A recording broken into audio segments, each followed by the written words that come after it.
Welcome to the Ask Dr. Deanna show. I'm Dr. Deanna Holgren, your host. Join me weekly as I cover various health-related lifestyle medicine topics that you get to request. This show is for anyone who wants to proactively improve their health position. I hope you enjoy the show.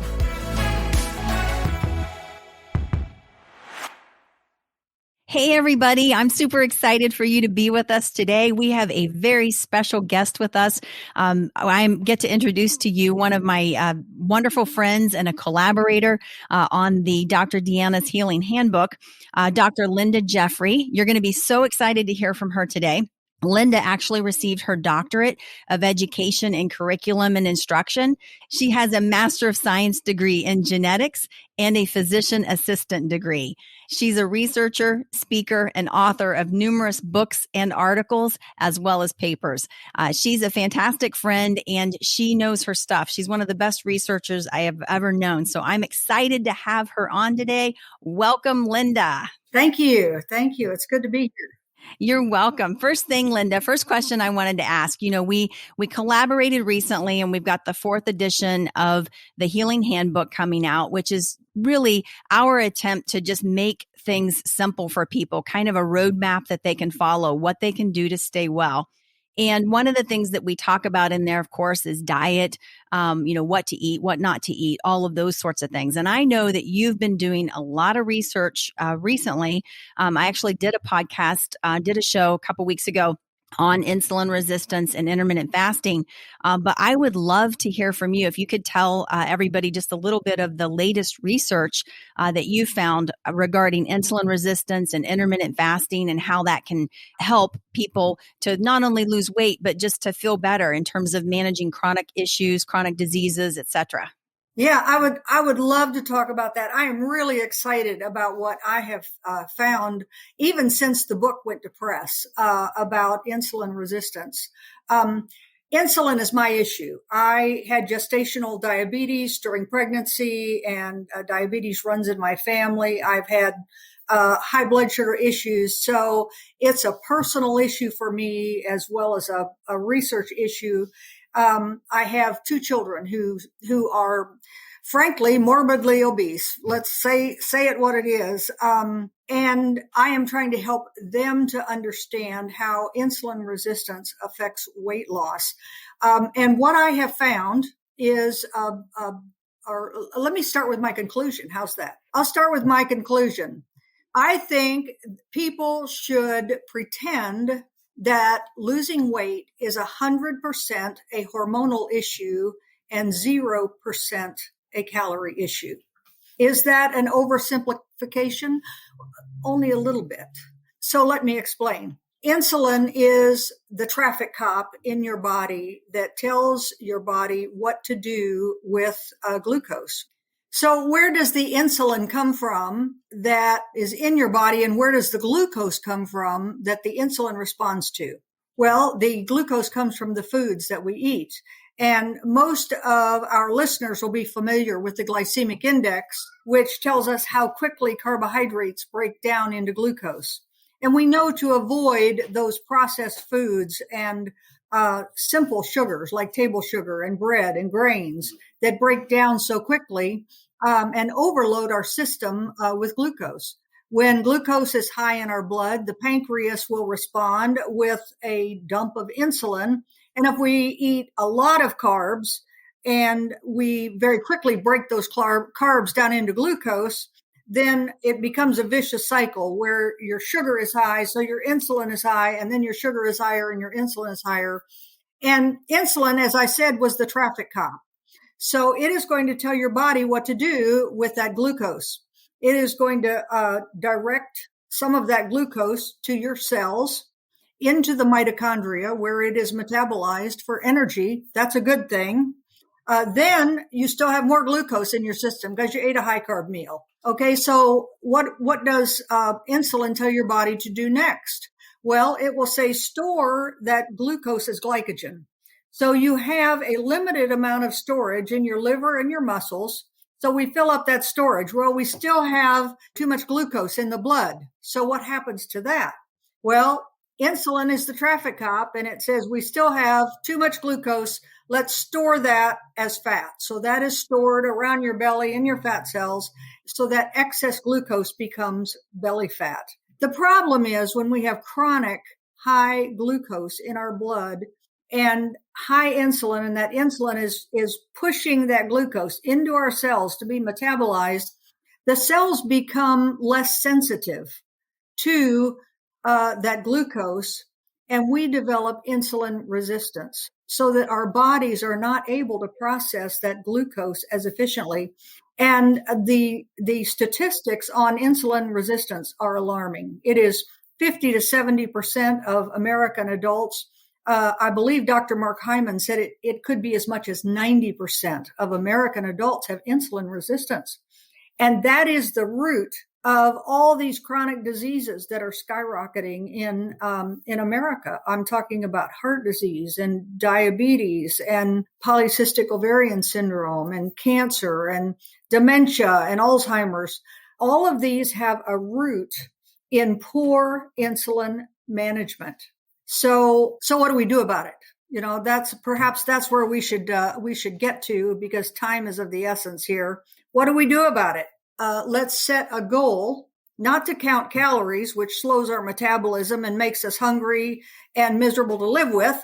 Let's decide that we are going to lower our insulin levels so that less fat is stored and our body is better able to manage the sugar that the carbohydrates that we eat turn into. So how do we do that?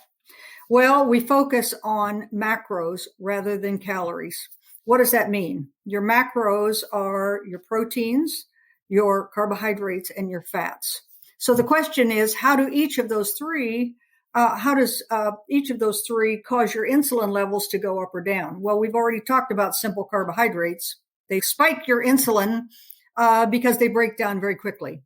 So we want a very low carbohydrate diet, maybe 20 to 30 grams of carbs a day. And we want those grams to be complex carbs, green vegetables, leafy greens. I have to say my favorite food is a mixture of collards and kale with a big red onion fried in lots of coconut oil and some good mineral salt on top. I mean, that to me is fine eating. So I don't know whether that's my Southern roots or whether I've just trained my taste buds, but it makes my mouth water to think about it. So complex carbs. The other thing that I have learned, which surprised me, is that proteins are not free. Proteins can also spike your insulin. And there's some relatively new research that came out in 1998. An insulin index was developed.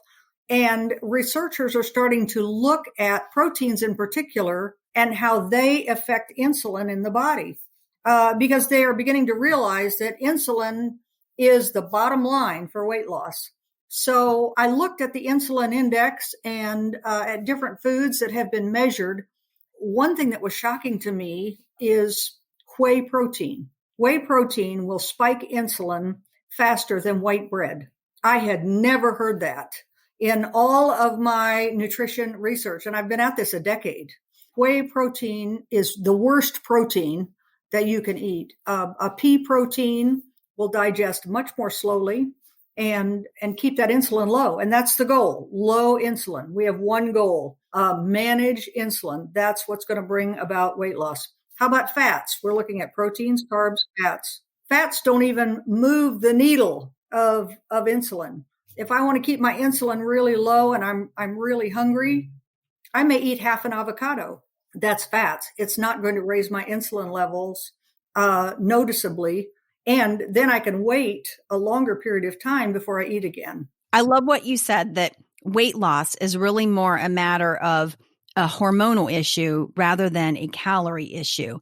And I've always said that a calorie does not equal a calorie because of the way that it interacts in the body, the biochemistry, and so forth. Exactly. Can you share with us a little bit about intermittent fasting and how that plays in or can really be used as a tool to kind of help when people are trying to lose weight and they're doing this more keto style of diet?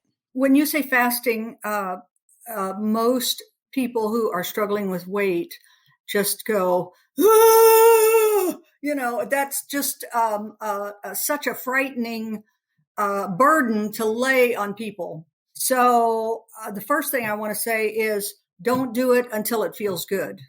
And you will reach a point where it does feel good if you count your macros and 70% of your diet is fats and around 25% is proteins, 5% is carbs. When you have gotten the sugar and grains out of your system, you have eliminated the cravings, you are burning out all of the sugars that you're eating, and you are starting to burn fats, it is going to be easy to extend the window between meals. And this is so important because if you don't take in any food, what happens to your insulin? Absolutely nothing. That's a good thing. So fasting is the best way to lower your insulin and begin to reset your metabolism so that insulin resistance can be reversed.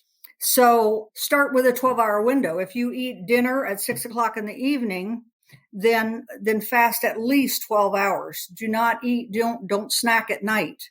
It's pretty easy to push that to 14 to 16 hours and make your first meal of the day around 11 the next morning.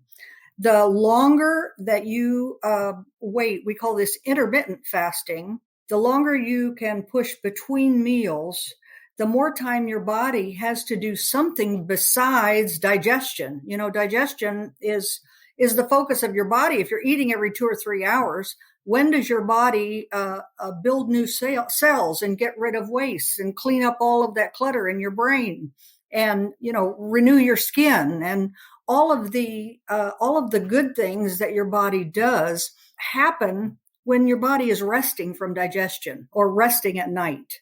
So stretch that window of intermittent fasting, and you will find that when you begin to truly burn fat, remember, your body is a sugar burner. So you're going to burn 100% of your sugars that you eat, and then 100% of those sugars that are stored in the liver and muscles before you start burning fat. But once you've burned out the sugars, you become a fat burner. Not only the fat you consume, but that fat that you have stored for a rainy day will also begin to melt away.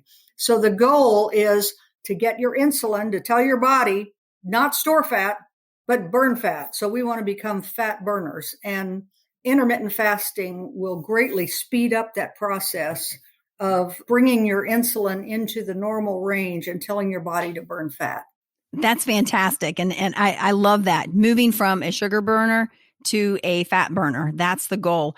So how about this, Linda? A lot of times you have brought information to me just about the food industry and how things have changed. And I know that it's changed dramatically. At one point, people used to eat 3 meals a day, and then it became 6, and so on and so forth. And then also the food, the quality of the food, the way we process food, everything has changed so much. So if you could just share with us kind of what has happened there. How did we get where we are in terms of the standard American diet, which we like to call the SAD diet? And, what do you see as kind of the remedy for that? In the mid 90s, food began to be genetically modified. This DNA from viruses and other plants began to be implanted into our food to give it a greater shelf life or make it resistant to pesticides so that an entire field could be sprayed with something like Roundup and everything in the field would die except the food plant because it was genetically modified. That means that pesticide is in the soil. It's being absorbed into the plant. It cannot be washed off. And we are eating foods that research has shown beyond a shadow of a doubt that this genetically modified food is affecting our gut flora. Our gut bacteria are being damaged. Our essential amino acids are being damaged. Our gut flora cannot produce the amino acids that we need. The damage to our body is just incredible. And we could spend a whole 2 or 3 hours just talking about the damage to our food. Let's go back, though, to, say, 1948. In 1948, Procter & Gamble gave the American Heart Association a donation, which was the equivalent of $17 million. And the AHA suddenly became a major player in deciding what America eats. And a researcher named Ansel Keys did a study of 22 countries. He kind of cherry-picked his data and decided that fat is what causes heart disease. He brought this theory forward, and it became so popular that no one could publish in a journal that disagreed with him. I mean, all of academia kind of had to follow in this lockstep, narrow paradigm that said fat is bad. And so we began taking fats completely out of our diet. And when the fats came out, they were replaced with carbohydrates. And the result in America has been devastating. The obesity and the chronic disease has just absolutely skyrocketed. And we need to realize that fat does not make you fat. Fat does not increase your insulin levels. We need fat to carry our fat-soluble vitamins throughout our bodies. Our brains are 1/3 fat. I eat probably between a pint and a quart of olive oil every month. I love Spanish olive oil that is organic, cold pressed, clean olive oil, coconut oil, avocado oil. You must stay away from corn, soy, canola, and cottonseed oils. Those are genetically modified. The grapeseed oils are not so good. All of the nut oils are not so good because of the omega-6 content. And we've discussed that in our book. I don't have time to go into depth with the omega-3 to omega-6 balance, but that's really important for your health. We just got off the rails in understanding the function of oil and fats in our bodies. And Procter & Gamble, of course, were the makers of Crisco. Crisco was developed for candles and soaps and fuel, and it had nothing to do with food. And then they began using it because it was cheaper than beef tallow and lard. And through an aggressive marketing campaign, we threw out these good oils, this grass-fed butter and lard that we had been using. I mean, before 1910, no one had ever heard of these vegetable oils. And so our diet changed radically at the beginning of that century. And we are a very, very sick generation because of it. We need to get back to good oils and good fats and eat nothing out of a bag or a box or a drive-through window, eliminate sugars and grains from our diet, and eat healthy meats and vegetables until we reset our metabolism and get rid of this insulin resistance. It can be reversed. And I am living proof. I just went to my doctor about a month ago, had a blood test. I was very excited. I had my insulin levels measured, and in 6 months, I cut my insulin level in half just by getting serious about what I'm talking to you about. And that was really exciting to me because with a history of diabetes and gestational diabetes, I didn't know whether my pancreas was so weak or whether, maybe I could never reverse insulin resistance. Maybe, I was on a path to chronic disease and couldn't do anything about it. Well, I did in 6 months, and the numbers proved it. It was pretty exciting to get that report. That's fantastic, Linda. Congratulations. I love it when people get such great results. Thank you. Yes, that's awesome. So keep doing that. And that's really the message in this is for so many of our listeners. I know that you may have struggled as well with insulin resistance, with, pre-diabetes, trouble losing weight. And here is, a great approach that definitely can make a difference for you. Just viewing food differently can have dramatic improvements. So Linda, with that, I think that's all the questions I have. So thank you so much. It's going to be great. Thank you. Thanks so much to Dr. Linda Jeffrey for sharing great information with us about insulin resistance, about intermittent fasting, and about how to dramatically alter the course of your health through diet and nutrition. Dr. Linda Jeffrey is fantastic. She's a great resource. If you're interested in reaching out to her, you can reach out to her actually through my website, deannaholdren.com. And thank you so much for joining us today. I know that everybody has just come off of Christmas and you're probably thinking about weight loss. And you're probably thinking, what should I do? What plan should I do? And you're probably getting ready to go buy a gym membership as well. Well, I want to tell you, the majority of weight loss actually happens that the battle is won in the kitchen at the end of the fork. So take a look at this, really dig in, listen to the message that she brought today on the importance of fats in the diet and getting rid of all the grains, getting rid of all of the sugars and the carbs. And I know that you're going to see the same results as well. Be sure to join us next week as we go into more detail talking about weight loss, diet, and nutrition. Thank you. I hope you enjoyed that episode. For more information, visit me at deannaholdren.com.